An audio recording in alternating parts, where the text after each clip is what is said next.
Good morning, everyone.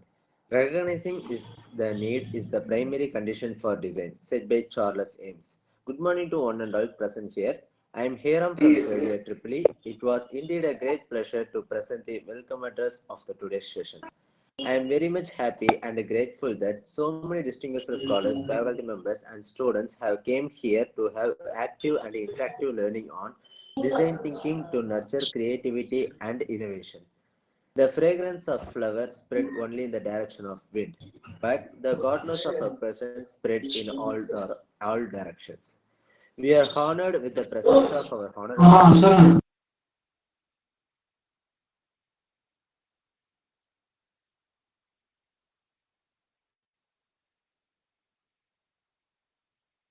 I turn to extend a gracious and inclusive welcome to our Honorable Chairman, Vice Chairman, Principal, Vice Principal, Head of all departments, faculties, all the volunteers of IAC and the participants.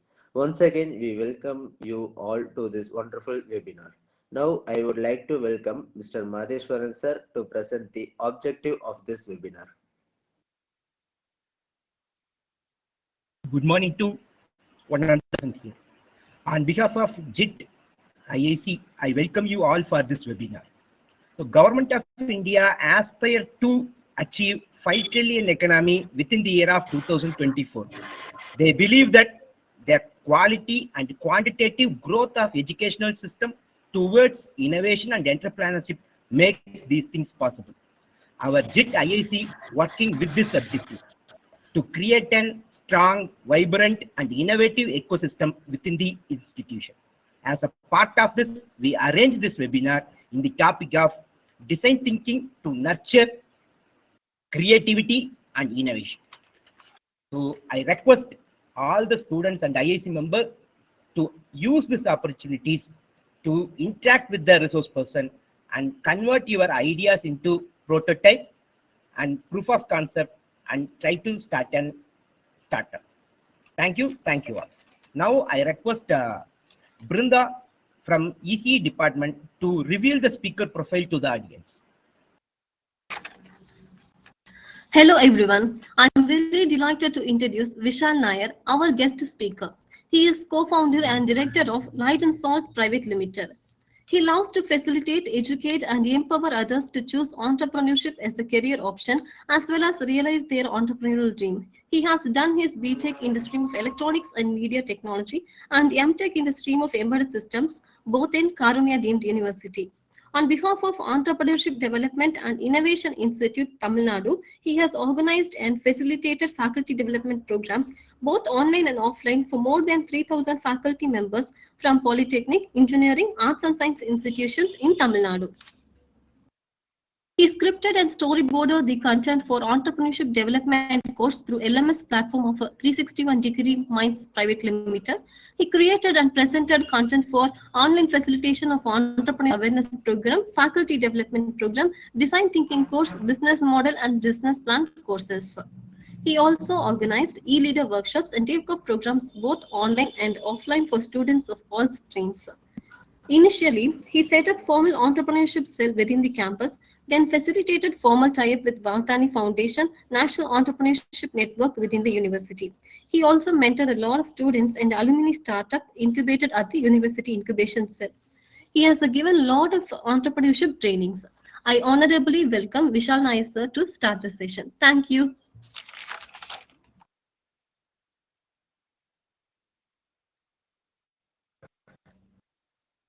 Welcome. Hope to all of you. Yes, sir. You may start, sir. Yes. Yeah, just new to this platform, so I'm just coming here. Okay. Okay, sir. Okay. So let me just. Okay. Exciting topic. Sir, I think you may switch off your video, sir. Then we will get the proper bandwidth. Then only your voice will maybe clear for us. Kindly switch off your video, sir. Okay. You may start. Yeah. So what comes to mind? Participants. Madheshwaran said, are the participants talk back? They are able to communicate. Sir, they will communicate with you, sir. Yes, sir. They can communicate, no? Okay. Yes, yes. Yeah, they will communicate with So if through chat box and through mic, sir. Mic also. Yes, Okay. yes, yes. So this is about thing incomplete if you participants do not participate. Okay. So an objective topic where there is a right answer. Okay. This is a more of a subjective topic. And in entrepreneurship, we don't say that there is a fixed rule. There is guidelines. Okay. In innovation, there are in creativity, there are guidelines, not rules, not laws. Okay. So question. What comes to your mind when you hear this word innovation? What comes to your mind? Hear this word innovation. What is innovation? So if I should ask the participants, what is innovation? Sir, sorry for the Anyone out interruption. there? Sir, sometimes your voices get breaking for us. Kindly check connectivity in your side, sir. Kindly check your connectivity.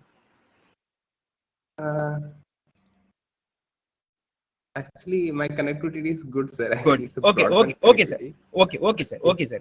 Go. Is it the same for Keep others? it. Oh, yeah. Okay. Okay. Yeah. So, what comes to your mind when you hear the word in the mind? You hear the word innovation? Participants? In words.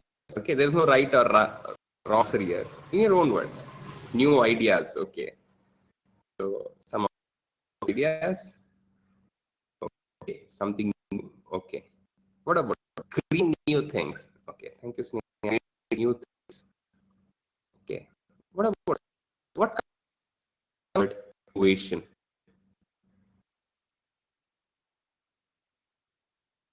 Innovation. Yes. New ideas. Okay. What comes to you? Okay, hear this word innovation. So we engineers and other tech and non-tech course, we have a viewpoint about innovation. So I just what comes to you mind? New method. Okay. Technology. Okay. Great. Okay. Technology is innovation. Okay. Okay, fine. So thank you, Hasri. So all have, I believe, a perception about innovation in our mind, right? When it comes to what is innovation, I think innovation is innovation is that. What really is innovation? Okay, and that's the purpose that we have here. And in fact, to tell you, unfortunately, it will also help us to come up with a very clear definition of innovation. And ask 10 different people, 10 different views. Some of them will say it is creative invention that we call as innovation. That brings me to another question that I wish to ask you. Invention different from innovation?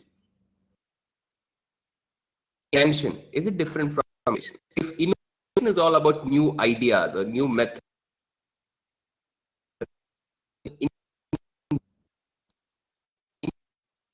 innovation, or are these terms used as either or is invention different from innovation? We talk a lot about innovation these days. We talk less about invention these days, right?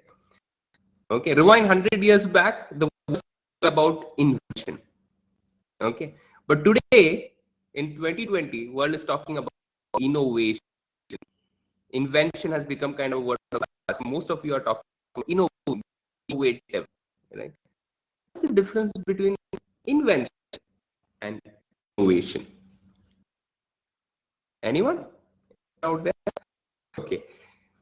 So, well, just the understanding of what is invention and innovation itself can revolutionize your career ahead. Okay. So, I come to innovation. Example. There are 3 individuals in the picture. Anyone recognize one of the individuals? You see in the picture. Recognize one of these 3 individuals.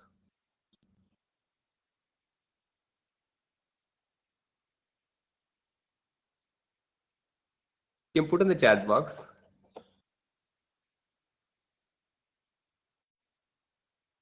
Like two of these individuals that you see to the left and are responsible for most of the applications that you use on your phone or for research. You them actually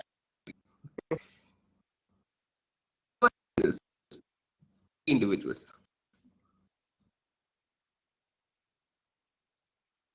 Exactly. What do you got the center individuals? Encouraging. Who are individuals to the left and the right? The on the left and the on the right. I have put a what do you say? A clue for you.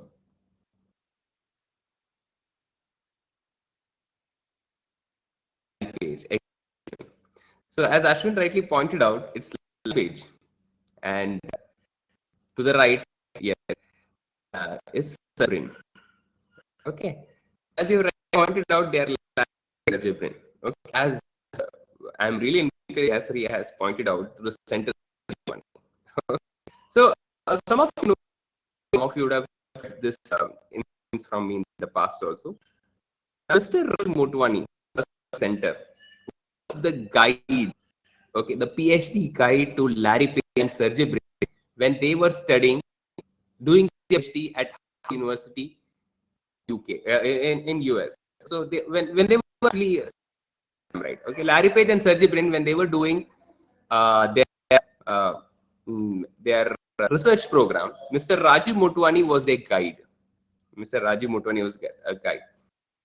He was a faculty in the Department of Political Science. And together, three were actually trying to solve a problem. You were trying to solve a problem. Okay. Now, I have a request in the chat that the audio is not clear. Is it the same for others also? Yes, sir. Yes, sir. We are also, that's why I already told it to you, sir. I think kindly reconnect once again, sir. Kindly reconnect once again, sir. Kindly log out and reconnect once again, sir. I think it may be resolved. Okay. Or otherwise, try to connect with the incognito mode, sir. I think this is also solve your problem. Try to connect with, sir. I did not get you. Incognito mode in the browser. Okay, let me try that. Okay. Hello, am I audible now, sir? Yes, sir. Now your voice is clear, sir. It is clear. Okay. You may continue. Okay, fine. Yeah. So as I was saying, Dr. Rajiv Motwani was actually the guide to Mr. Larry Page and Sergey Brin when they were doing PhD at the Harvard, right? And Larry Page and Sergey Brin, along with Dr. Rajiv Motwani, were working on one problem that was called as page ranking algorithm. I'm talking about the year 1993, 1994. Okay, far before the time you were even born. Now, that was a time when internet was booming around the world and search engines were in talk, right? And the only search engine that was actually in practice or was available that time to the world was, or most popular search engine that was available to the world, that was Yahoo, and Yahoo had just released. And Larry Page and Sergey Brin were finding the possibility through this search engine concept. And they were solving one problem for which we are very thankful today, of what was page ranking algorithm, what was called as page ranking algorithm. That means, for example, if I am sitting in Kerala and searching for any item on internet, for example, if I'm looking for shoes to buy online, and if you are sitting in Coimbatore and searching for shoes to buy online, we both will have very different results based upon our personal location, personal choices, interests, and all those things. You know, internet does it for us. Search engines do it for us. You may have noticed that even if you search for one thing along with your neighbor, if both of you search and both of you get a very personalized outcome of your search.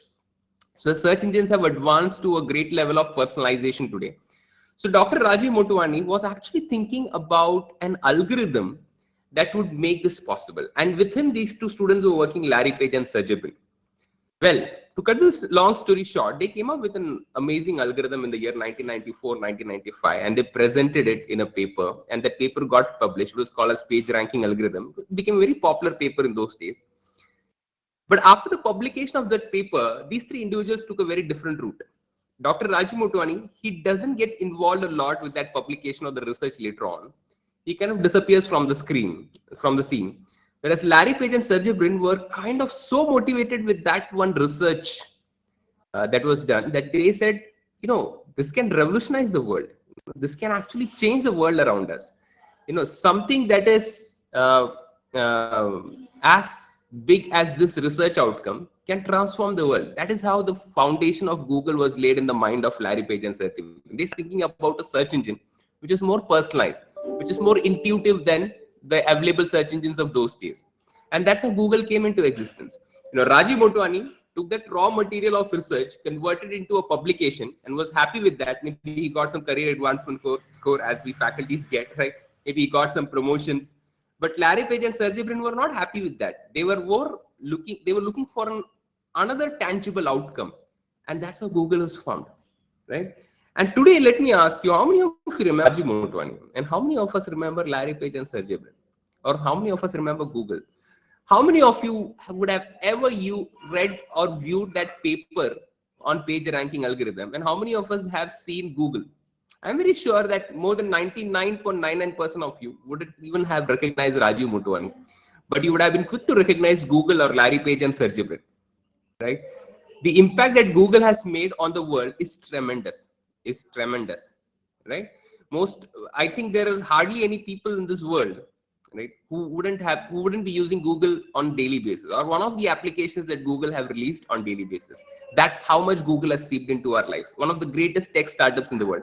And it all started with that university work or research that started with actually an Indian professor. Okay. Now, what I want to ask you here is, see, there was somebody who did an invention, right? Rajiv Motwani, Larry Page, and Sergey Brin, all three were excellent inventors. They came up with an excellent invention, and the invention was nothing but coming up with a page ranking algorithm, something totally new, a new idea, a new technology, as you were telling, right? Well, that is what is called as invention, something that is new, something that is fresh, something that has not been thought about before. Electricity was an invention, right?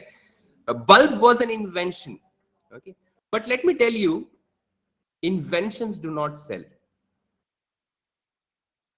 Now you may say, sir, what kind of parody is that? Inventions do not sell. Let me tell you, inventions do not make you rich. Inventions do not make you money, okay? Innovations do. I believe all of you have got a hold of now.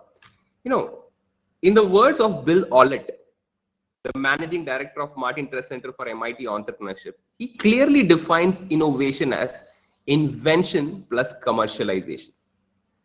So whether you manufacture anything is not the key over here. Whether you find out something new or whether you invent something new is not the big deal over here. But is that invention becoming a commercially viable product tomorrow or a service tomorrow? That is what is innovation. That is what is innovation. So innovation is invention plus commercialization.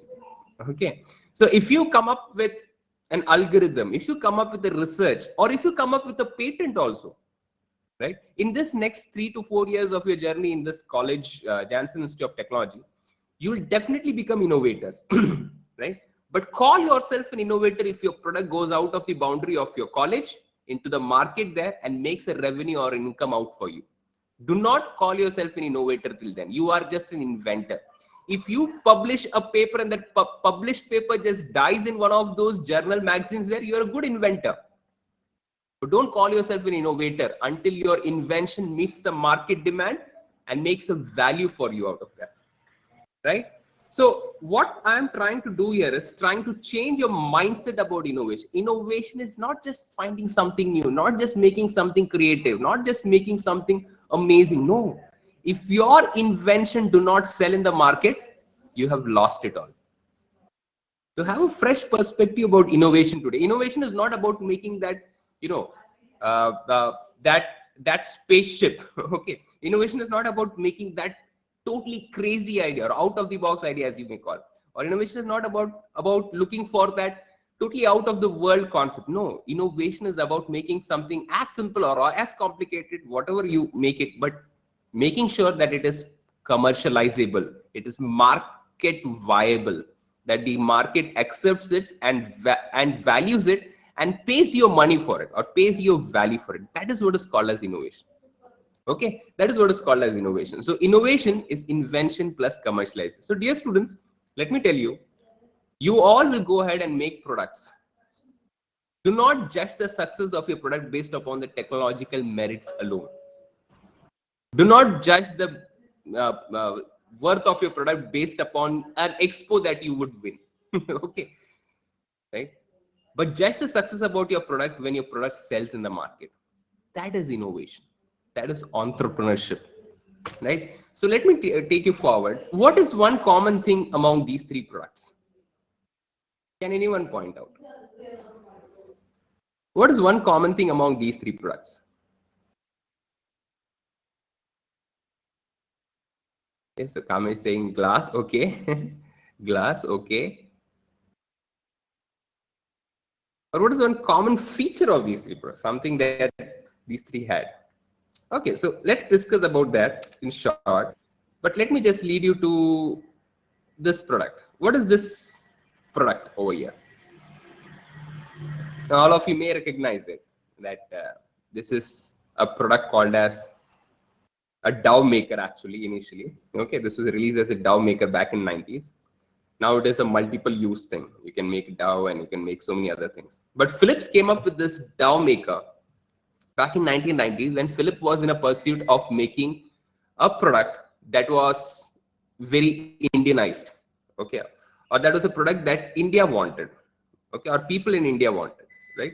So Philips wanted to come up with such a product. So when Philips thought about coming up with a product that Indians want, so automatically their mindset shifted to a household or kitchen based appliance.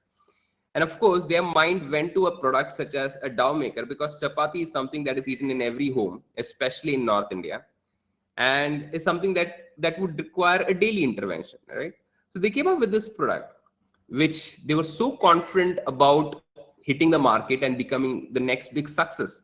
So they came up with this product in a very record time, and Philips had already the brand name of being a brand that you can trust, a product that you can actually go ahead with respect to quality, with respect to brand viability, everything. Philips was an excellent product, right?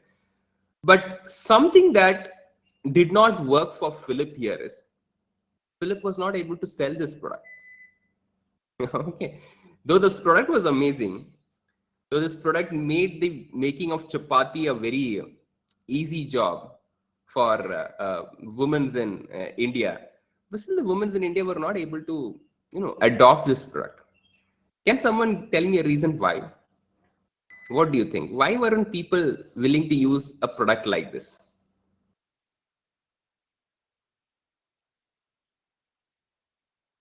Yes, why do you think? Though this product was made to solve a very inherent problem, right? Now, all of you would have seen your moms making chapati, or you would have yourself made chapatis. So making the dough to make chapati is actually a difficult job, right? And it takes a lot of time, messes up your hand, takes a lot of energy. So why weren't people adopting a technology like this in those days when it was available? What was the reason? Why weren't people adopting it? Yes, cost maybe, right? Yeah. Okay. So maybe people those days thought that it's very costly, right? Makes our work. Yeah, exactly. That's the point. It makes our work easier. So why weren't they adopting it? Now, this product was launched as a pilot test product in the state of Gujarat. Any product that is made, find the most potent and they release it there. Okay, but when this was released in a state like Gujarat, where most of the people eat chapati, this was not sold that much. People thought every household in Gujarat need to eat chapati, and if they would have a product like this, why not they use it? And Gujarat is economically well off. Many people can afford to buy a product like this, but still it was not selling. Yes, some of you, as you're rightly saying, cost would have been an issue, cleaning issues and maintenance would have been an issue, right? Some people thought it's electricity bill that may become a mindset block for them. So all these things are going in the mind of the people, right? And as you rightly say, right? But to the utter surprise of everyone, this was not the only reason. This was not the real reason for this product to not to be used. This is not the real reason for this product not to be accepted in the market, right? And lack of knowledge about the product, yes, that could have been a reason, as some of you are telling, right? Finally, when Philips were not able to find out what is the actual reason for this product not becoming a hit, or for this product not penetrating the market, right? That is where the Philips team actually went out into the market out there and started talking to some of these housewives. Okay, some of these housewives, right? And started asking them, why wouldn't you buy a product like this? It makes your work easier, right? So as you were saying, few houses highly privatized to make dough very fast and soft with hand. So for them, machine is not necessary. Yes, that would have been a right this thing, that few housewives thought that this would be a need. Okay, or should I pay a cost for a process I've mastered over time, right? Now, if I tell you the reason, you'll find it funny, but this was exactly the reason that the company found out after their research. Okay, after their research. Procedure is not easier. Yes, in fact, Philips is known as a company which makes product as user-friendly as possible, right? As user-friendly as possible. So procedure was not an issue actually. Okay, so let me come to the reason, which will surprise you. When the Philips R&D team reached out to the housewives who were making these decisions to buy or not, some of the housewives started opening up about the product. Okay, some of the housewives started opening up about the product. And the reason they told really blew the mind of Philips team, the team at Philips. The reason they started telling about why this product was not successful, or why were they not buying this product, it really blew their mind. And you know what was the reason? The reason was the women in Gujarat, at least in Gujarat those days, they did not look at this problem as a problem at all. Okay, in fact, they said, we enjoy making chapatis and we enjoy making dough. Now you may say, will anybody enjoy a work which is as strenuous as making chapati dough? But to utter amazement, they found that people in Gujarat, or women in Gujarat, did enjoy this process. Okay, did enjoy this process, and they were not able to, digest this fact. How do you enjoy? And they said, sir, this is a pleasure activity. This is a recreational activity for us. They said, how is this a recreational activity? Then some of the housewives started saying, see, when we make chapati dough, when we mix the flour and water, we have to put a lot of pressure. We need to beat the dough. We need to press the dough. And this is kind of a stress relieving exercise for them, right? And let me ask you, how many of you would replace your stress relieving exercise with a machine? Now you see, nobody would replace their stress relieving exercise with a machine, right? Nobody will release that, right? Now, this is what exactly happened in there. Who would release their stress relieving? Now, maybe as a husband or maybe as a wife, the husband is not able to take a frustration on her husband. She is not able to talk to her husband about something that frustrates. She is not able to take her anger on that disobedient son or disobedient daughter-in-law, daughter, whatever it is. Okay, she wishes to punch them, slap them, or beat the pulp out of that son or daughter who's disobedient, but she's not able. But all her anger she could take out on this one chapati dough, right? Now, this is something that many of the women perceived about making chapati dough in Gujarat, and they could not replace this activity with a machine, right? And this was the reason why many people were not wanting to replace that activity, though hard, though something that messes up their hand, though something that puts a lot of stress on their hands, still they were not willing to replace it. And the reason was not actually the cost, not actually electricity bill, not actually the difficulty in operating it. The reason was this. Now let me ask you, which marketing survey technique would cover this? How would you find that intimate need of a person to have a product or a service? As an engineer, you may come up with an excellent product as Philips came up with. As an engineer, as an innovator, you may come up with an excellent product like Philips came up with. But if your product is not accepted in the market, you have failed. It's not important that you have used a patented technology in your product. It is not important that you used a published research work in your product. But if your product is not bought by the market, your product has failed. You have failed. Got an idea? So it is very important that you ensure, even before you start inventing or innovating something new, that you ensure that your product will be accepted by the market. Let me give you another example. It will become very clear to you. How many of you remember this product? What is this product called? Now, this is no brainer. All of you will be able to come up with the answer quickly. This is nothing but Tata Nano car, right? Now, all of us know Tata Nano car also had a very unfortunate fate of being a loser in the market. Now, Tata Nano car was released back in the year 2009 with a great pomp, saying this is a people's car, this is a car that would be bought by every household in India, especially medium, middle class and lower middle class people who can afford a bike can afford this car. But this car failed. Right? What was the reason that this car failed? Someone over there? What do you think was the reason that this car failed? Anyone? What do you think was the reason that this car failed?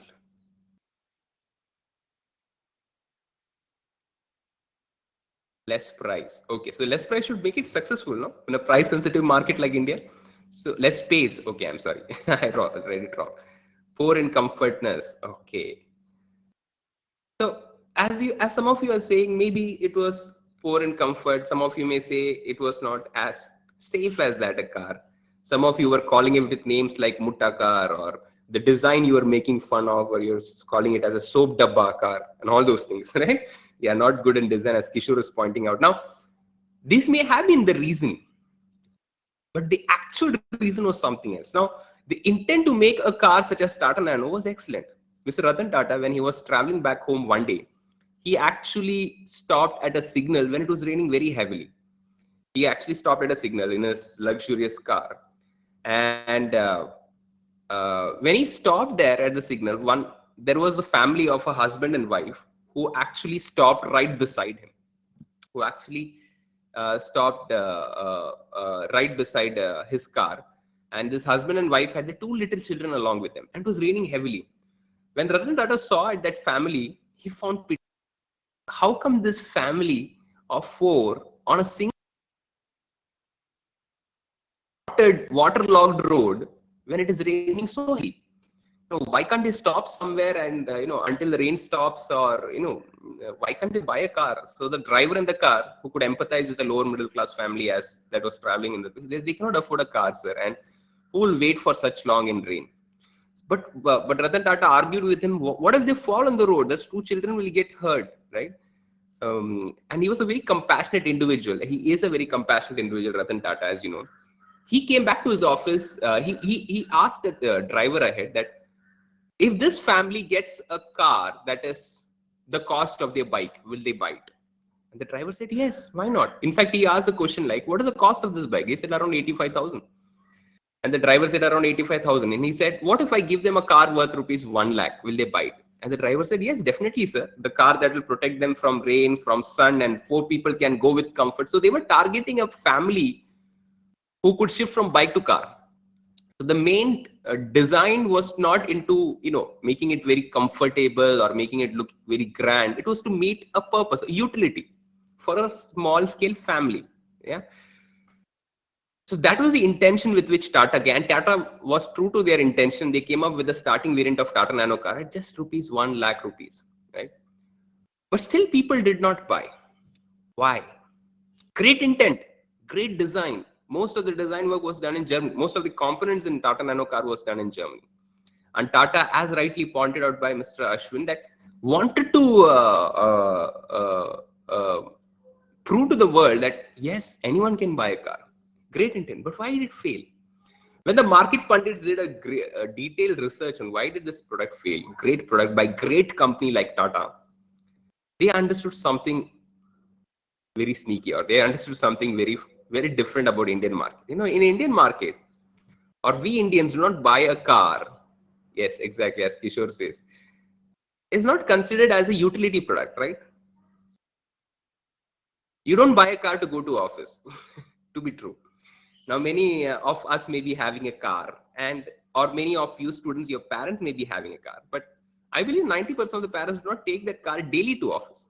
Some of them do. Some of them don't take it. They only take it for their shopping trip once a week or for visiting their friends once a while, right? Using car daily, especially in today's world where fuel prices are so rocket high, right? Reaching skies, right?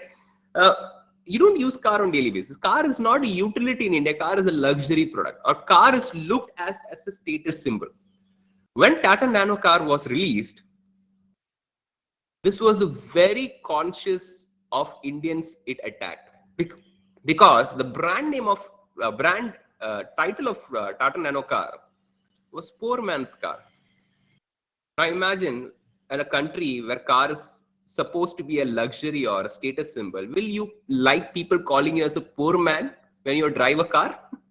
When you drive a Tata Nano car, people look at you and say that's poor man's car. Nobody would like that title being attached to them, right? That's why the market pundit says, not because of the design, not because how it looked, not because of the comfort, not because of any other reason did Tata Nano fail, but one big reason that Tata Nano as a car failed was because of its branding that was done in the market. The branding killed the product. Later on, they tried to change the branding for poor man's car to people's car, but it did not work. You see over here, you can be Tata. You can be a great automobile manufacturer, having great experience in your life in manufacturing products such as cars and other things. And you may have a great technocrat team. You may have a great engineers and come up with a product that still may not sell or sell successfully in the market. You have lost it. Right? Great companies like Philips and Tata can fail. What about you? We can also fail if we do not come up with products or innovations that do not sell. Right? So here is where something very deep or something very important that we need to analyze. One more product I would like to say which did not succeed in the market was Google glasses. Now you may say Google is a product that is synonymous to success. Anything Google releases is accepted, but there are many products of Google that has failed. And one iconic product that failed in the market was Google Glass. Right? Google Glass was released in the year 2013 with too much pomp, saying it may even replace your mobile phones, smartphones, because a glass which is voice activated can showcase your mobile messages, videos. You can record videos. There was a camera on the phone. You can record videos, or so many other features that were there on your phone was there on this glass. But this glass failed. Again, a surprise to a tech giant like Google. But this product was simply ahead of time. Nobody wanted something that was an obstruction like mobile phone right in front of their eyes 24/7. And they released it to general audience who didn't care of a solution like this. There was literally no problem using a phone so that they could switch to a solution like a Google Glass. Google failed. They within just couple of years, this glass was out of the market. People didn't want this product at all. Though it was released by a company like Google, they failed. Now companies like Google, Tata, and Philips can fail. Any one of us can fail if we do not follow this very important thing that is called as empathize. The key in making a product successful is not always in its design. A key in making an invention or innovation successful is not always in how it looks, how it feels. It is not in how creative the product is. Right? What is more important is, do the people who want to buy this product have really a problem or a need to buy this product? Or what is their intimate need or perspective for having a product? Philips got it wrong. Tata got it wrong. Google got it wrong. Great companies out there who got it wrong. And their products fail. If their product can fail, definitely as a student, we should not be ashamed or we should not be surprised if our products fail. Right? And I wanted to establish this fact very well because this is at the base of everything. Though I have taken most of the time why a product failed, but I'm trying to convey that if you do not follow this very important procedure called design thinking, you are also headed to becoming a failure like Philips, Tata, or Google. Great companies fail when products are not designed with respect to what customers want, with respect to what customers need, right? And this is where we have this design thinking as a tool that comes like a savior, right? And it helps us to come up with solutions that market wants, right? Now let me ask, this is a 5-step process, and it's a very short time in which I may not do justice to this topic, but let me give you a brief outline. Now, what comes to your mind when it comes when this word empathize comes to you? What is empathy? Anyone? What is empathy? What comes to your mind when you hear this word empathize? Anyone out there? What comes to your mind when you hear this word empathize? Empathy. Is it same like sympathy? Special value. Okay. Is it same like feeling pity for someone? Is it about that? What comes to your mind when you hear this word empathize? Now, as I said, if you want to make your product or service successful, you better empathize. So what is empathize? In the words of Mr. Satya Nadella, feeling of others, thinking from others' side. Oh, wow. That's pretty close. So if you put Shruti's and Brinda's statement together, feeling of others. If you feel others as others from their side, okay, or more accurate dictionary definition says, if you step into others' shoes, when you step into others' shoes to know their worldview from their point of view, okay, that is where you empathize. Phillips should have gone and talked to that housewife, right? Before making a product to that housewife, that how important a solution was for a problem of making chapati dough. For a problem such as making chapati dough, how important that problem was, and what type of solution was she expecting, right? Now, until you get to the root of the problem, how do you get to the root of any problem? Only when you empathize. Only when you empathize with your target customer base. And until you empathize, how do you know them? Right? Let me tell you, most of the problems in this world can be solved when you empathize. You want to solve the problem with your parents? Go empathize with them. Understand their worldview, point of view, right? Yeah. So one easy question, one easy rhetoric that we use at home is, you don't understand me. That's exactly the point. You don't understand me, right? You may say to your parents, you don't understand me, because they don't know your worldview. Or you don't understand your parents because you don't know their worldview, their point of view about things, because you both do not have the same point of view. So that is empathy. When you try to understand others' worldview about a subject or about something, that is where you start empathizing, right? And empathize is at the core, or it's the very foundation of design thinking. Quickly, let me run through because of the shortage of time. Define is a step. Okay, next after empathy. So when you empathize, you get to the root of the problem. You understand what is the problem and what is the pain points associated with the problem that an individual is having, or anyone is having. Now, when you come to the next step, that is define. In define, well, you can come across with hundreds of problems an individual has, but you cannot solve all their problems. You're not God. That is where you define and identify 3 or 4 big problems that the individual wants to get solved immediately. Right? That is where you define. You understand the scope of problems that you can define, that you can solve. Right? Ideate. Once you understood 2 or 3 problems that you can solve, you come up with ideas to solve that problem. That is what is ideate.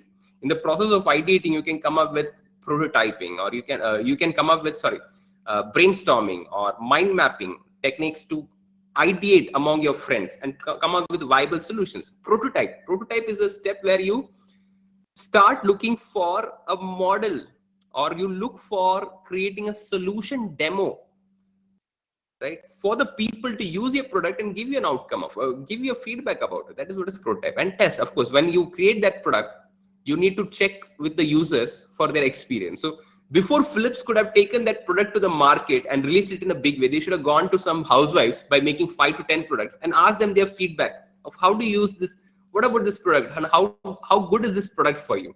Would you use this product, and would you pay this price for this product? Right? Is it easy to wash it? Is it easy to use it?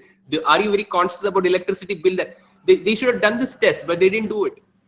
They were very confident that I am Philips, I am Google, I am Tata, whatever I make, people will buy. But that's not the case. Right? Great companies in the past have perished because of their adamancy in not innovating or not using design thinking. Right? So that is where you test your product. Right? And once you test, sometimes you will know lacuna that no, my idea itself was wrong. So you come to ideate stage and start making a product all over again. You go to prototype stage and again make the changes. And so design thinking is an iterative process. It's an iterative process.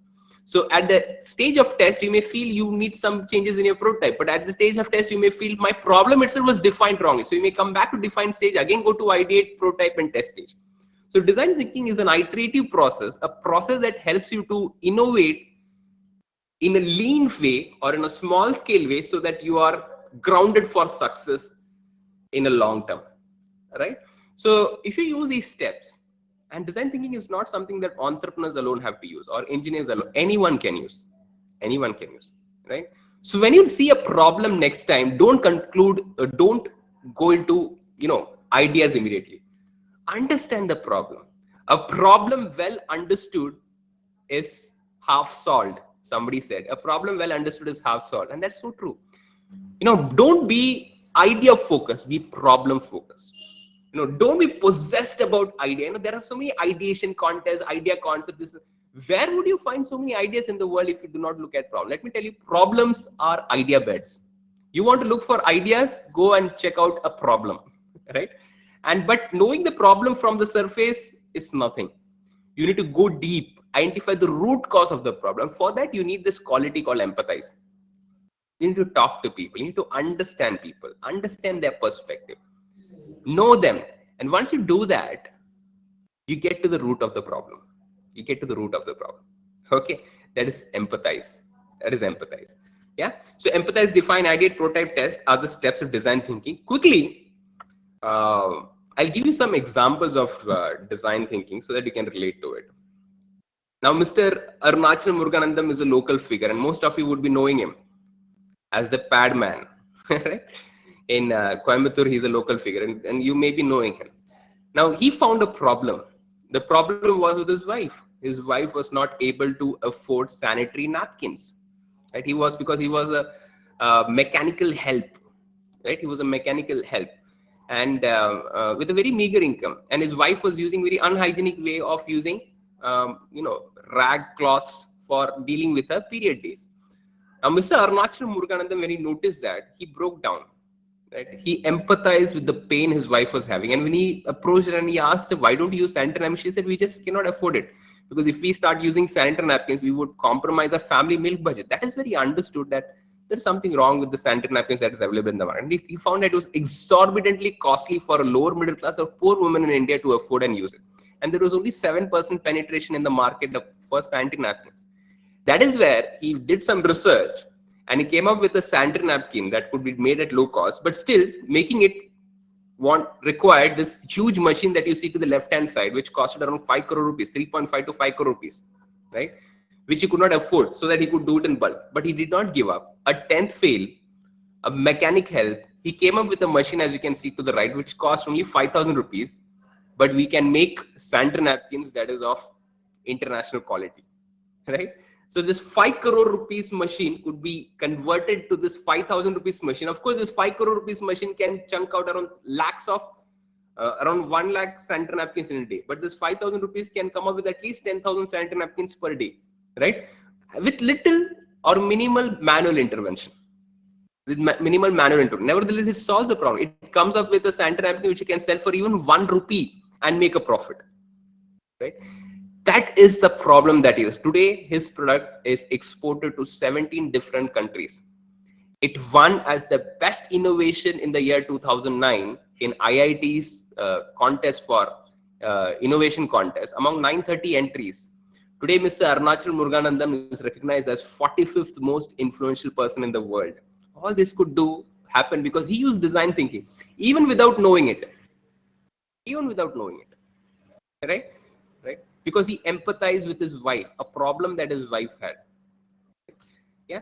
Another product that I would like to keep in front of you is by PC Mustafa. Now, design thinking is not something that is used only before your entrepreneurial journey, even during your entrepreneurial journey, you can use it. PC Mustafa had one problem. He was able to sell idli dosa batter through his startup called ID Fresh Food, but he was not able to sell vada batter.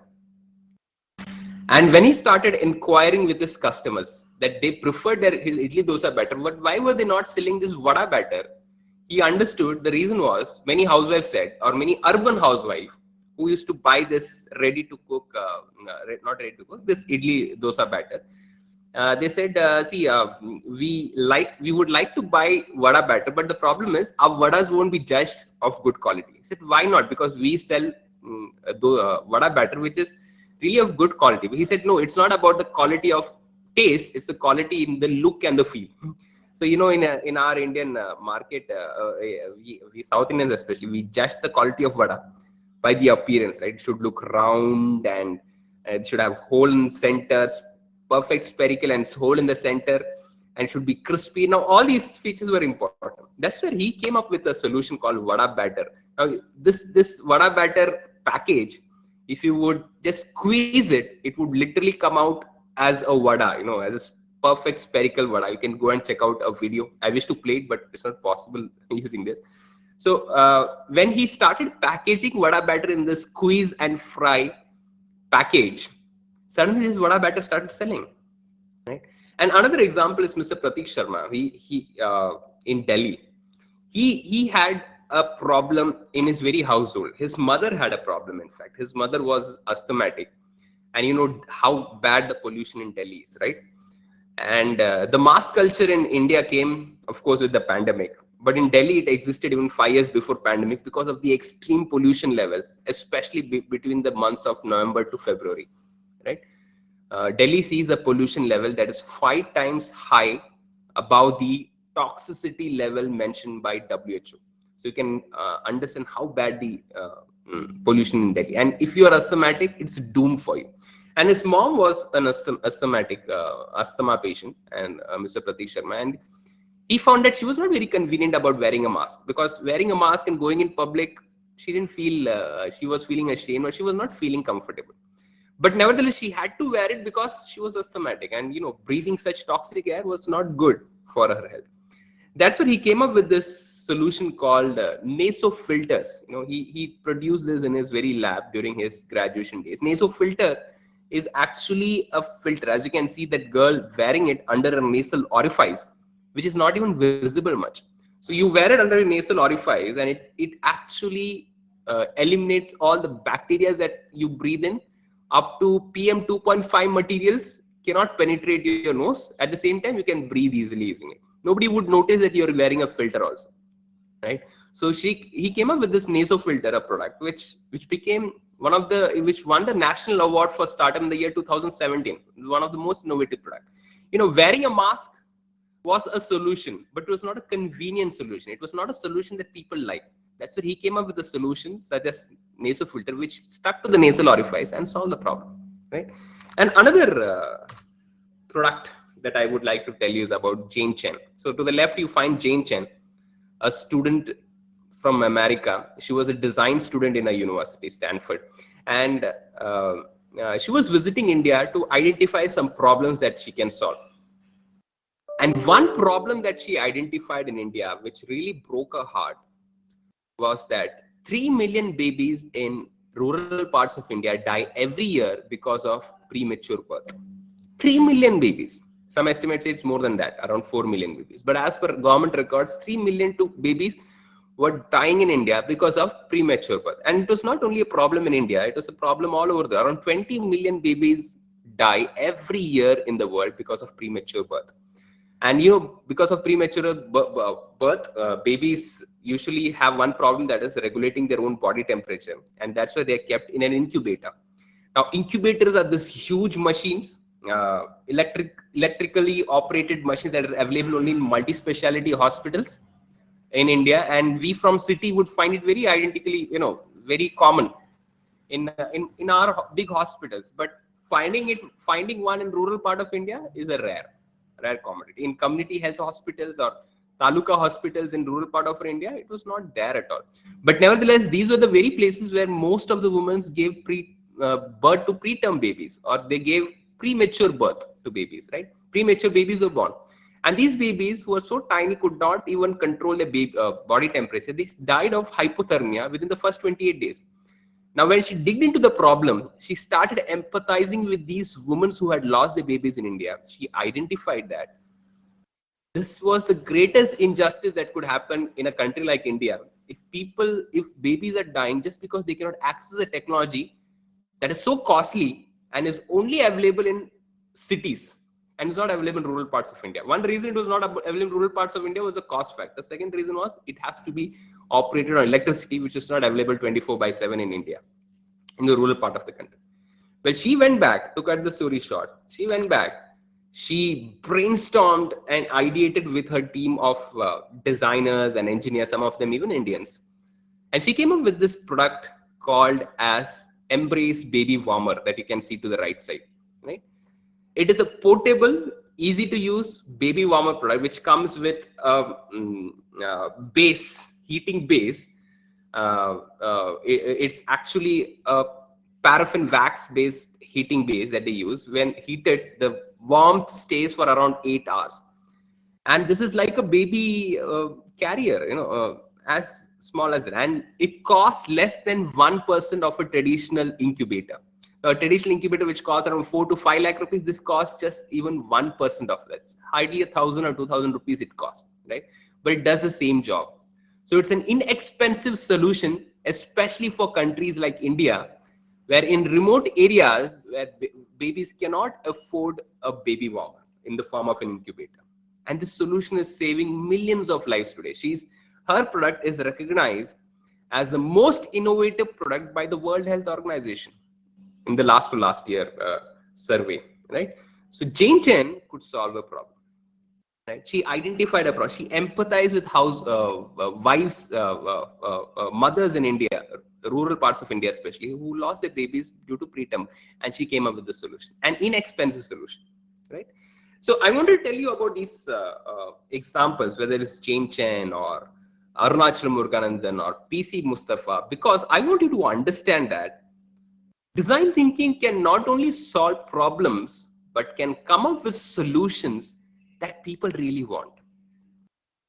Okay, usual understanding in our world is that I make a product and I come up with a great marketing team to somehow convince people to buy this product. But imagine if the people that you are trying to sell to are convinced about a problem, selling a product is not that difficult, right? So knowing about the problem and the problem from the perspective of the person whom you're trying to sell the product to is the key to the success of a product. And that's where design thinking becomes a very invaluable tool for you to use, right? So I would highly encourage you, right, to use design thinking as a tool, right? Use design thinking as a tool in every aspect of your innovation, right? To close with, I'll just close with this question, right? What according to you is the most important component for a startup success, or let me say for a success of an innovation? What according to you is the most important component? Anyone? Yes.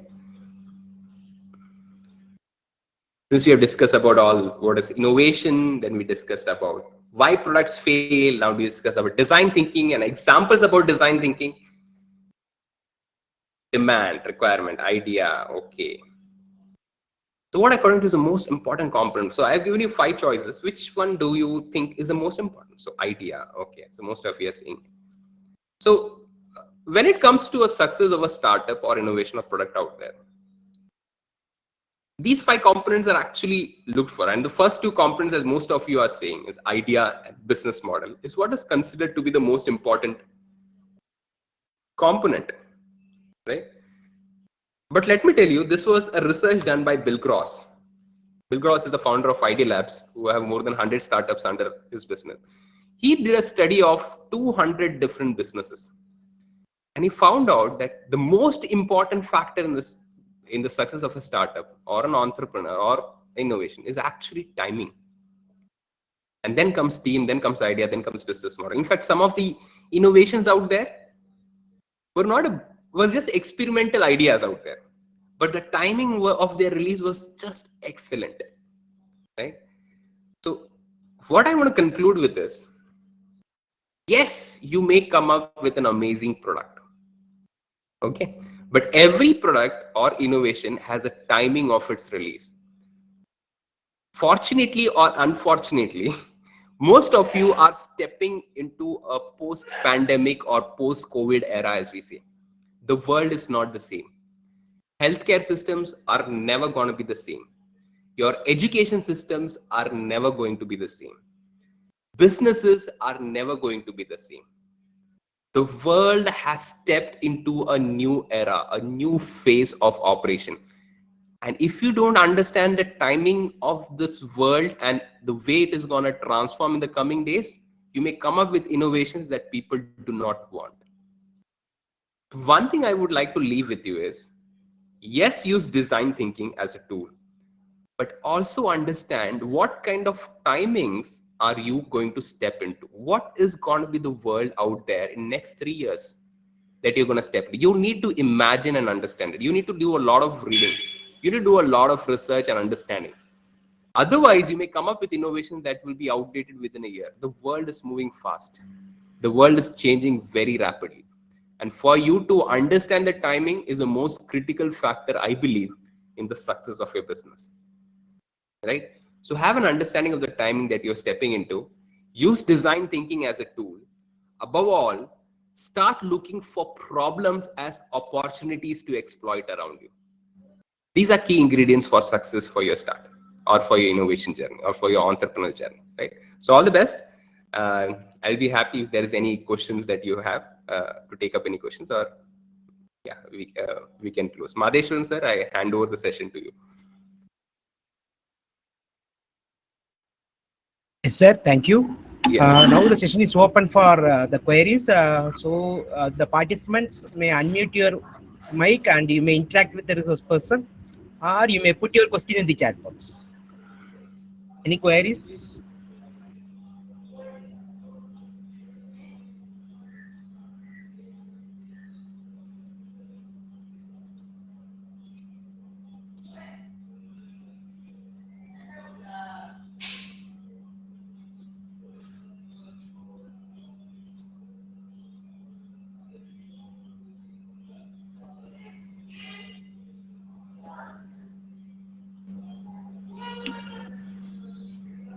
Sir, my question to you is, what are all the funding opportunities, especially in Tamil Nadu government, for young entrepreneurs? Sir? What are all the funding opportunities or training program, especially for college students, that is offered by Tamil Nadu government? Sir? Tamil Nadu government. Yes, Okay. Yes. So funding opportunities come for us at different stage and different levels. Okay. So at the first level, that is when you just have an idea. Okay. When you just have an idea and you want to validate your idea, I think the best funding opportunity that you can look to is, first of all, incubators, which are locally available. So you have incubators in Coimbatore is one city where there are so many incubators. Your college may have one incubator. So incubators have something called a seed fund, which they have to disperse in a year. Yeah. So one way of looking for funding at the level of, just having a great idea or just finding a great problem to solve and coming up with an idea now, right? Now, if you just have that validated idea, you can go for seed funding. Or second funding that you can look to as a student, I would say, is there is one funding called as Innovation Voucher Program, IVP. Okay, it's called IVP or Innovation Voucher Program funding, which Tamil Nadu government hands it over through MSMEs or EDI, Entrepreneurship Development Innovation Institute, Tamil Nadu. So they disburse this funding. So there is information about it on the website of EDI TN. Do check it out. So Innovation Voucher Program is also funding that you can get, provided you have an idea that you are willing to validate to them. So they will give you funding of up to 2 lakh rupees for just validating that idea. Or if you want to make a very good prototype that, which needs to be made as a product tomorrow, they'll give you a funding of up to rupees 5 lakh also. Right? So there is voucher A, voucher B. So these are the two funding that you can access immediately, right? Once you have started your business and once you're growing with your business, some of your businesses may not even require any funding in initial stage, but once you start your business, now when you want to grow your business, now when you are at a growth stage or a scalability stage, I can say, this is a place you can look for funding from angel investors and other equity funders, right? Funding institutions like VC and all those things, right? So, so to tell you in short, first stage, ideation stage, nobody's going to fund you. To be very frank and brutally true, all those big boys club in IITs and IIMs say they get angel investment, and it doesn't happen most of the times in other colleges. So don't look for great funding opportunities. Look for bootstrapping. Bootstrapping is starting with what you are, what you have, where you are. So with the what funding that you can afford, with the contribution of your friends, family members, or even your college, seed fundings that are available, or government funding such as innovation voucher program funding, start with that. Once you advance and once you get into scalable stage where you show profit, where you show that you can create revenue for your company, at that is the time you can go for equity based funding such as angel investors, venture capitalists, and all, right? In fact, once you have operational only for 2 to 3 years, banks really fund. Banks basically ask for at least 3 years profit and loss statement, right? So you need to have that to go and get a funding for banks. So I wouldn't consider you to go and look for bank funding at least until the 3rd year of your business. Yeah. So fundings come in different levels, different stages in your business. Yes. So there's a question in the chat. Yes, sir. Yeah. Yes, sir. They ask about your company, sir. Yeah. So LightNSalt, it is LightNSalt, not Star. So LightNSalt Pvt Limited has 2 verticals. One is media consultancy. So we do this media consultancy work for influencers and some small scale organizations in India, Canada, UK, and so these 3 countries, especially now we have clients we had from other countries, but they have dropped out now. So we do media consultancy works for them. Apart from that, just a year back, we have started this customized gifting and t-shirt making business, but only for a very niche target audience, for people who are in corporates and small scale businesses. So we create these items for them. For that, we have one website called Sakshi Store where we sell it from. Yeah, these are the 2 verticals we are operating. Okay, sir. So I think there is no questions in the chat box. Okay. So, sir, you are wonderful. Sir, one question I've got, Madheshwaran, Yes. sir. Yes, Sir, could you bring out the difference between an entrepreneur and a startup? Ma'am, entrepreneur is the one running the startup, ma'am. So if I'm right, Meenakshi ma'am, should I say the difference between a business and a startup? Please, sir, please. Yeah. So actually, Meenakshi ma'am has a very pertinent question here. What is the difference between a startup and maybe a business, right? Or an entrepreneur who runs a business as well as a startup, right? So this is a very relevant question for you tech guys, actually. For example, there's always a choice for you to come up with an MSME type of business, that is medium, small, micro, small, or medium scale enterprises, or an IDE based business, that is innovation driven enterprise. So this is my subjective reference. When it comes to innovation driven enterprises, I would call them as a startup. And when it comes to MSME type of businesses, that is micro, small, and medium enterprises, I would call them as a business. Okay, I would call them as a business. Now, I'll tell you with a small example.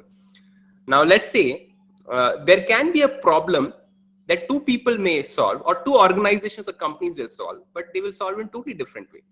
For example, now there would have been a need between Coimbatore and Chennai. There are a lot of people who are traveling between Coimbatore and Chennai, and government buses are not able to fill that need. That's why we had private transports such as KPN Travel, Parveen Travel.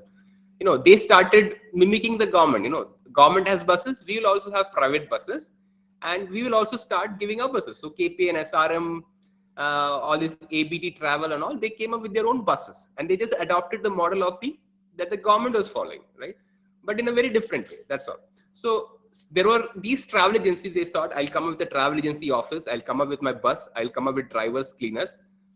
No, and I will start my bus service. Now, this is an example of MSME type of business, micro, small, medium scale enterprise kind of business, where they come up with a business model that is already existing, come up with an investment that is high, and they look at a market gap, basically. And another approach to is an example called Red Bus, which I would call as an innovation-driven enterprise. Like Red Bus is an example, a very good example in that area. Red Bus did not buy a bus. Red Bus did not get a travel agency. What it did was it came up with a business model which is called as an aggregator business model, which brought all these travel agencies under one umbrella and gave them equal exposure. Right?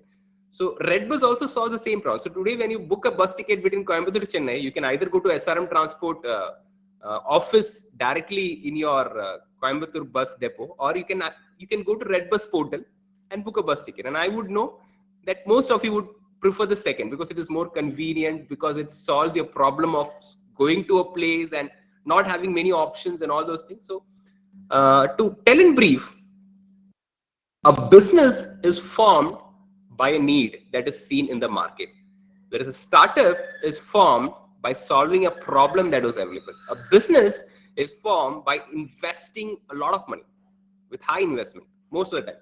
A startup, on the other hand, something like Red Bus, was started with just an investment of 2,000 rupees. All they required was a web portal and connections. That's all, right?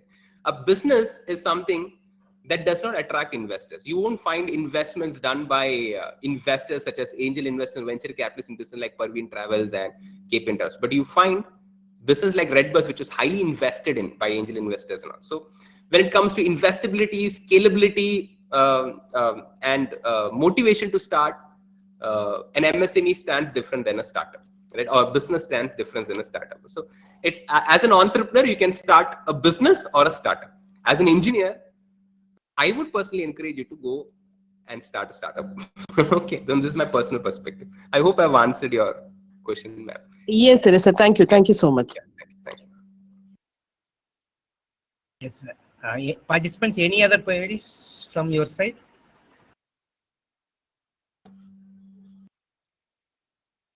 Okay.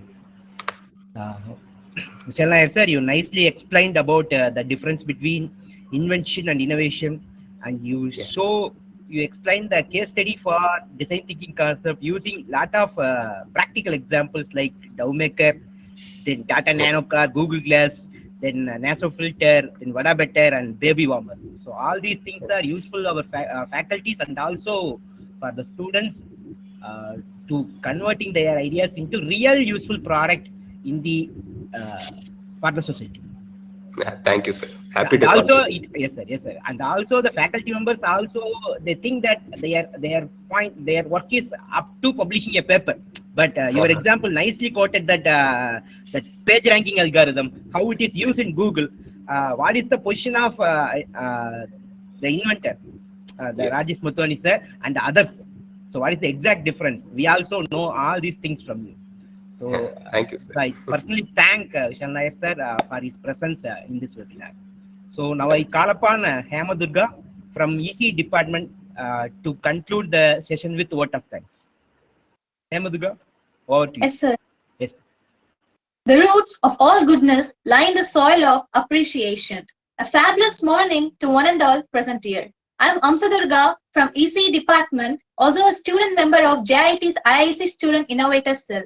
I take huge privilege in presenting this vote of thanks to Mr. Vishal Nair on behalf of our principal Dr. V. Nagarajan and management of Jansons Institute of Technology and teachers of all kinds. Design thinking is neither art, nor science, nor religion. It is the capacity ultimately for integrative thinking. It is the essential ability to combine empathy, creativity, and rationality to meet user needs and drive business success. Mr. Vishal Nair, the co-founder and director of LightNSalt Pvt Limited, Palakkad, Kerala, who also mentored startups and trained faculties and students of various streams on entrepreneurship, has made his precious time available for our students. Thank you, sir. Thank you for all the great insights you have given us, sir. Our students will definitely make use of the light you have shown us. Success occurs when opportunity meets preparation. I'm glad for all the people over here who got this wonderful opportunity to attend this webinar and outshine their creative thinking. And also thank you for all the members present here today. This event would have been not possible without your interest and presence. Thank you guys. Success doesn't come to you, you go for it. I would like to conclude this word of thanks with a wonderful quote by Buckminster Fuller. You never change things by fighting the existing reality. To change something, build a new model that makes the existing model obsolete. Thank you one and all. Thank you.